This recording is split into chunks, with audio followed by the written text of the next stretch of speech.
Ini mah keren banget.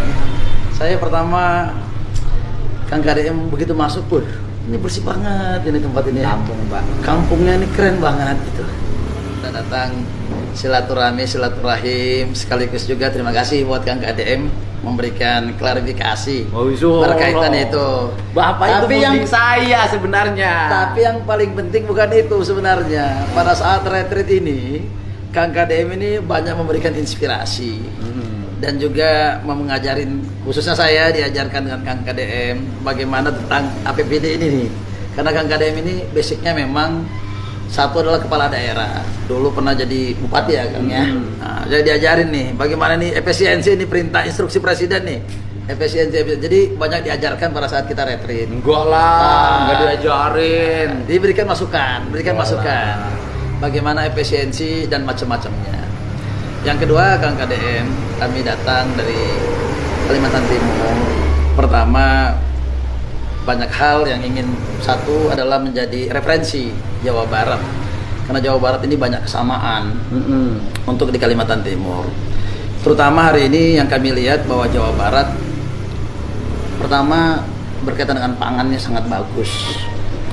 Pangannya bagus dan yang kami ingin itu belajar. Pertama berkaitan dengan perikanan. Tadi di sini Kang KDM menyampaikan kalau Jawa Barat itu pertama harus ada kolamnya. Iya, ada sawah. Ada sawahnya, terus ada sawahnya. Makanya bilang mewah gitu, mepet sawah. Sawah. Jadi mewah Jabar ini mewah dan yang paling utama Kang KDM, kami juga melihat juga pariwisatanya. Pariwisatanya juga Jawa Barat juga luar biasa. Kami punya potensi yang sama dengan Jawa Barat, tetapi mungkin perlu banyak belajar biar bisa mendapatkan inspirasi. Jadi konten-kontennya Kang KDM itu memberikan inspirasi buat kita semuanya, khususnya kepala-kepala daerah se-Indonesia ini. Berapa luas Kalimantan Timur? Luasnya Kalimantan Timur itu seluas 10 Jawa. 10. Penduduknya? Penduduknya cuma 4 juta, kurang lebih ya. Cuma penduduknya di sini 50 juta, kalau kabupaten itu penduduknya kira-kira cuma 400.000. Saya tuh ke Kalimantan Timur nanti saya mau berkunjung membawa tim sejarah. Itu yang kita tunggu. Nah, kan karena kita lagi menyusun buku sejarah Sunda ya, bukan hanya Jawa Barat tapi Sunda. Ada pertanyaan yang sampai hari ini masih kuat di pikiran saya. Apa hubungannya Kutai Kartanegara dengan Tarumanegara dan dengan sejarah Jawa Barat? Kan, nah saya kalau lihat bajunya tuh mirip loh, baju adat. Saudara itu. Masih Terus bersaudara. kemudian ada gamelannya tuh Sama. mirip. Sama. Itu juga menjadi bahan analisis kita. Apakah dulu kerajaan Pajajaran tuh wilayahnya juga sampai Kalimantan? Kan kita tidak tahu juga. Nah kemudian apa hubungannya antara orang Sunda asli Ya. dengan orang Dayak? Ya. Karena dari sisi kulit, terus kemudian garis-garis wajah itu hampir sama. Di orang Dayak, orang Sunda asli misalnya pedalaman yang sekarang masih tersisa Baduy gitu kan, itu kan sebenarnya hampir mirip. Bentuk tubuh, wajah, dan itu apakah dulunya apa sih, nanti biarkan itu sejarah yang menyusun. Nah kemudian yang berikutnya kan apa sih problem dari Kalimantan Timur ngelola pertanian, ngelola perkebunan, ngelola perikanan, ngelola kelautan gitu loh, ngelola industri kreatif. Ya karena masyarakatnya sedikit Pak.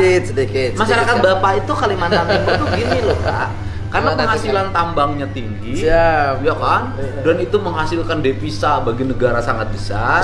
Dan dana bagi hasil juga ke Kalimantan Timur mudah-mudahan ke depan makin besar. Amin. Sebenarnya orang Kalimantan Timur kan nggak usah kerja juga bisa hidup. Jangan Kang, jangan. Enggak kalau ngomong pendapatan ya Pak, kalau ngomong pendapatan negara ya. Dan kalau ngomong pendapatan negara, artinya kalau dari sisi pendapatan itu dibagikan dalam setiap rumah saja. Benar. Sebenarnya cukup. Sudah cukup. Iya. Kita kalau ngomong fair, cukup. Kalau ngomong fair, cukup. artinya hasil pendapatan dari tambang itu dikelola, kemudian dibagikan dalam bentuk gaji pada warga. Siap. Menurut saya bisa. Cukup. Karena penduduknya cuma 4 juta, Pak. Setuju Kang. 4 juta itu kalau per kepala keluarga berarti kurang lebih 1 juta kepala keluarga. Ya. 1 juta kepala keluarga kalau tiap bulan dikasih 5 juta rupiah, Ya. jadi 5 juta kali 5 triliun. Hanya 5 triliun. Cukup nggak Pak? Cukup. Cukup. Kemudian yang berikutnya adalah misalnya gini, Bapak kan areal pertanian. Siap. Mau nanam padi, orang Kaltimnya pasti males, Pak. Ya. Ngapain nanam padi kata orang Kaltim? Mana batu bara aja. Dia kerja di batu bara dia. Gali-gali gini juga dapat duit. Kalau begitu begini caranya, Pak. Gimana Kita itu, bikin Kang? kontrak kerjasama Cocok. Nah, ini yang perlu. antara Pemprov Jabar dengan Pemprov Kaltim. Kaltim. Kita Setuju. bikin nanti di sana kampungnya orang Jawa Barat. Cocok. Kita Ini siapkan. area pertanian. Siap. Bapak kan menuju produktivitas padi. Nanti Yes. saya bawa petani-petani yang ada di sini. Cocok, Kang. Kita bareng-bareng bikin rumah yang ada di sini Cocok. yang layak. Kita siapkan. Area pertanian yang siap. Kita Tinggal siapkan. ngisi, kemudian Siap. tinggal bertani. Setuju. Nih, Deal.